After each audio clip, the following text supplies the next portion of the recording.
escola que meu filho estuda, solicitaram um brinquedo de material reciclado. Aí eu não tinha noção de como fazer, porque lata eu não tinha. Fizemos de PET. E ele brincou a beça, interagiu a beça. Então, assim, a criança, ela brinca com aquilo que a família pode dar. É claro que os brinquedos industrializados, eles enchem os olhos, a mídia está aí para isso, mas o brinquedo, eles, volto a dizer, ele depende não só da cultura, né? E sim também da posição econômica e também da supervisão dos pais, né? As praças, pessoal, as praças, elas são históricas, tá? Se você pega aí alguns livros aí de historiadores, eles contam que desde a época medieval existiam praças, lugares onde as pessoas sentavam para conversar no final das tardes, para se ver, parentes poderem se comunicar. Então as praças, ela tem uma importância social, né? Algumas praças aqui do bairro tem, aqui de Linhares, como essa é a 22 de agosto, depois da reforma, né? Atualmente ela está assim.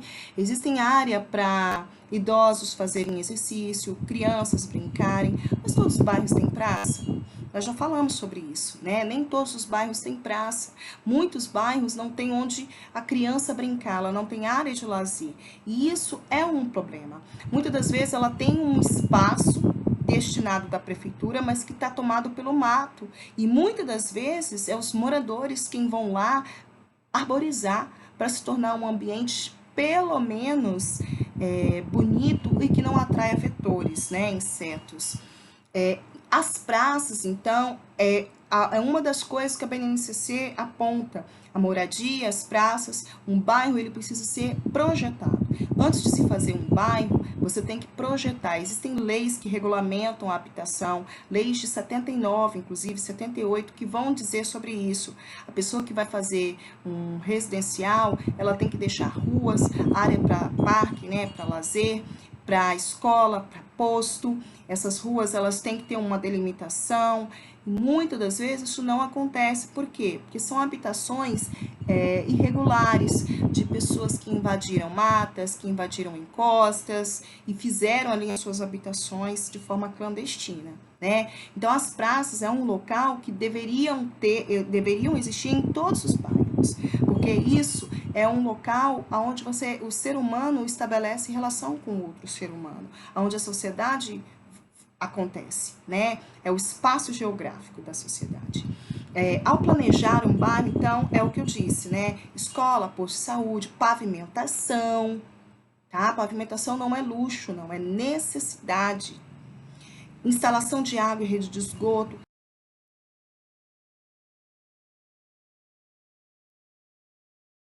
Escoamento da água, da chuva, comércio, transporte, segurança, lazer. Mas será que é isso que a gente tem visto por aí?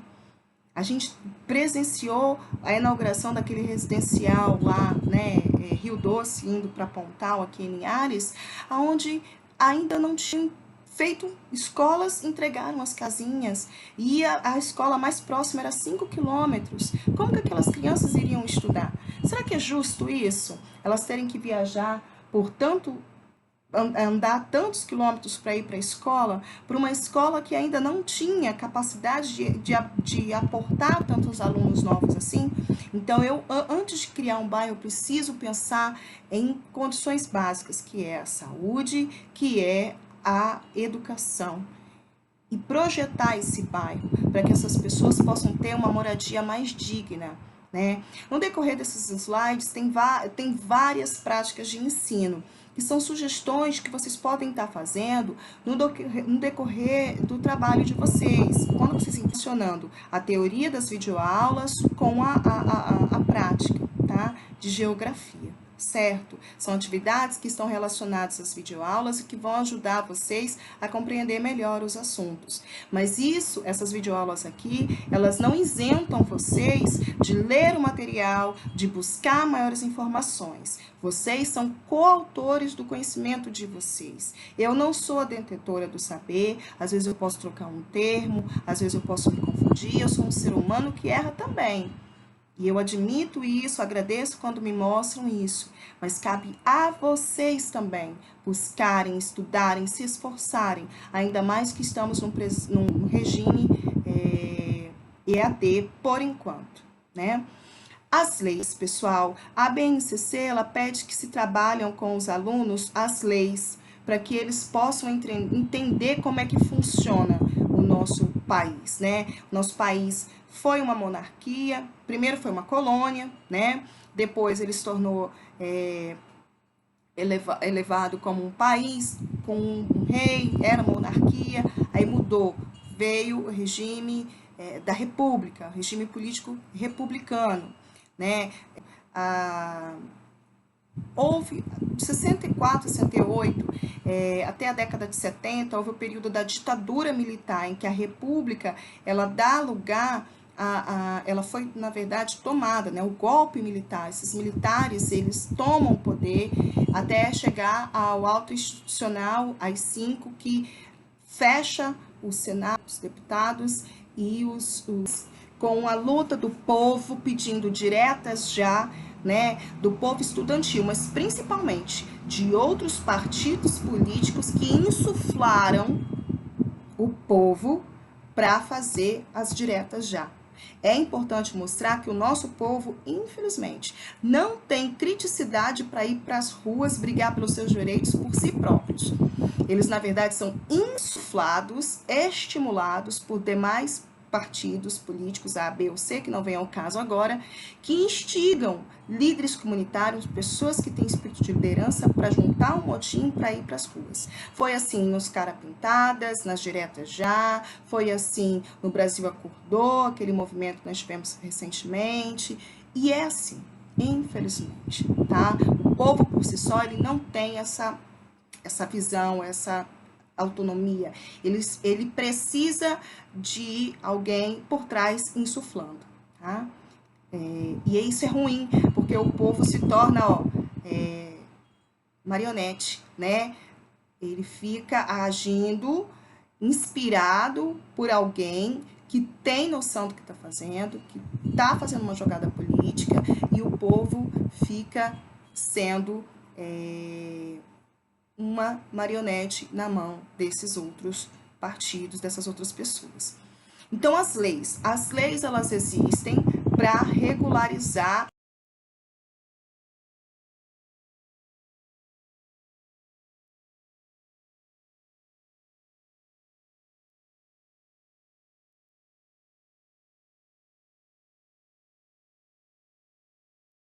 a ação das pessoas, a vida em sociedade. Já pensou se não houvessem leis, as pessoas fizessem o que elas quisessem, né? Isso não ia dar certo.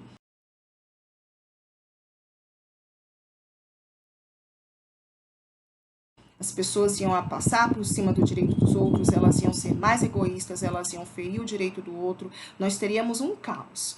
Então, as leis, elas são feitas para padronizar, de acordo com a moral, com a ética, com os bons princípios de um povo, elas são criadas para que se viva em harmonia uns com os outros. E quem criam as leis? Né? As leis, elas são criadas por alguns das sociedades, né? Que o povo escolhe por meio do voto. E aí, eu estava falando de praça e vim falar de lei. Eu estou seguindo a ordem da BNCC. Parece que é meio estranho essa ordem, né? Eu tentei fazer linkings, mas nem sempre foi possível. As praças dos bairros, que deveriam existir em todos os bairros e não existem, a alegação que os políticos fazem é que o povo destrói a praça. Infelizmente, destrói mesmo. O povo não tem percepção de perceber que aquela praça é dele, é minha, é sua, porque foi paga com nossos impostos, com a arrecadação dos impostos que está na comida, na borracha, na cerveja, no cigarro, na lata de cerveja, na lata de refrigerante, no remédio que se compra. Tudo que se compra hoje no Brasil tem uma taxa de imposto, que varia muito de produto para produto. E as pessoas não têm essa visão e acabam depredando o patrimônio público. Isso é crime. E se vocês virem pessoas quebrando, depredando patrimônio público, denuncie. Isso é crime por quê? Porque existe uma lei, um princípio, uma norma criada para quê? Para impedir que os patrimônios públicos sejam destruídos, tá? O Código Penal da Lei 2.848 de 1940 determina dano ao patrimônio público, destruir, inutilizar ou deteriorar coisa alheia que pertence ao bem comum. Então, as leis, elas são feitas para manter a sociedade em ordem, né? E quem que cria as leis? É o poder legislativo. O poder legislativo, ele tem as suas esferas. Ele tem a esfera municipal, estadual e federal.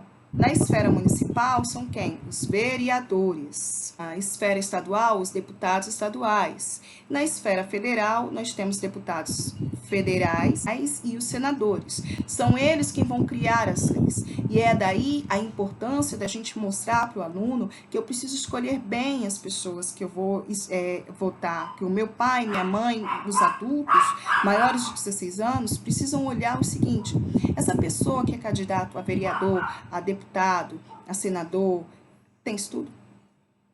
Ele sabe o que é uma lei? Ele conhece leis? Ele tem um curso superior? Eu não preciso ser formada em direito para entender um pouco de leis, mas eu tenho que ter noção.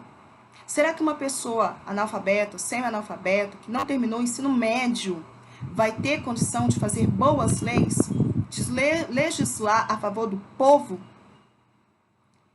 Será que os nossos pais, as pessoas que votam, você, eu, a gente lembra quem foi que votou na última eleição e se ganhou, qual projeto de lei que fez e se foi aprovado? E se é benefício para a população? Quantos vereadores têm mandatos repetidos? 1, 2, 3, 4, 5 mandatos. Esses que estão aí há tantos anos, quais leis fizeram para o benefício da população? Quais projetos fizeram e foram aprovados e executaram? Então, tudo isso é obrigação de cada cidadão brasileiro, de escolher os seus representantes, e para isso tem que saber escolher. A polícia, ela é quem vai fazer a lei acontecer, mediante o mandato do juiz. Mas a polícia, muitas das vezes, solta um bandido porque a lei é mal feita. E ele é obrigado a soltar o bandido, e o bandido sai sorrindo, debochando ainda. E ele fala. Eu já fui júri popular, e no júri popular, os policiais, eles falam: o Brasil precisa criar leis melhores. Os juízes falam: mas quem é que criam as leis? Essas pessoas que muitas das vezes não têm estudo, que são eleitas pelo povo. E que ficam 4 anos no poder e não fazem nada, além de receber um salário todo mês e alto. Então, é isso que os nossos alunos precisam saber, e vocês, professores, educadores, precisam abrir os olhos, orientar, né? No âmbito federal, o executivo é o presidente. No âmbito estadual, o executivo é o governador, né? No âmbito estadual, o governador hoje é Casagrande. E no âmbito municipal, o executivo é o prefeito. Ele vai executar, deferindo a lei que os vereadores fizeram ou não, né? Então, ele é que vai fazer isso. No âmbito estadual, o executivo é o governador, como eu já falei. No municipal, o executivo é o prefeito.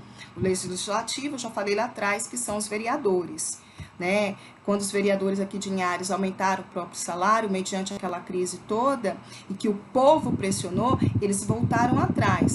Mas a lei já tinha ido para o gabinete do prefeito. Eles pediram para que não fossem aprovados.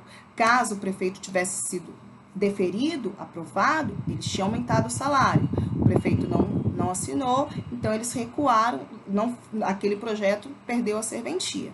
Então, o executivo, ele vai executar o que os deputados, ou os vereadores, ou os deputados federais, ou os senadores fizeram, né? Então, existem essas duas esferas. E o judiciário, ele vai fazer fazer a lei cumprir, que são os juízes, os advogados, promotores e os policiais. Eles vão fazer as leis se cumprirem.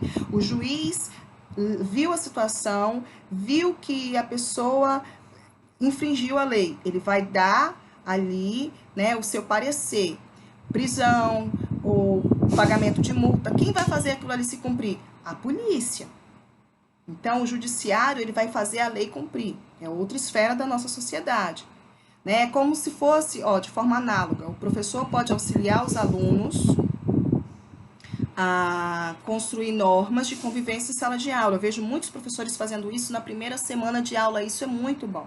E se ele pudesse relacionar essa explicação desse conteúdo com a vivência em sala de aula, os alunos iriam aprender ainda mais. Eles iriam entender o porquê que se faz as normas de convivência, que são, na verdade, leis daquela turminha para o bom convívio com todos. Então, eles poderiam criar as normas, eles darem opção de fazer a norma, o professor ser o escriba para registrar isso e eles fiscalizarem uns aos outros, o professor julgar, dependendo da situação, né? E eles estipularem a própria punição. Então, o professor, ele pode fazer esse entendimento dentro da sala de aula dele, né? É uma das práticas que eu ensino aqui, que eu sugiro que vocês façam.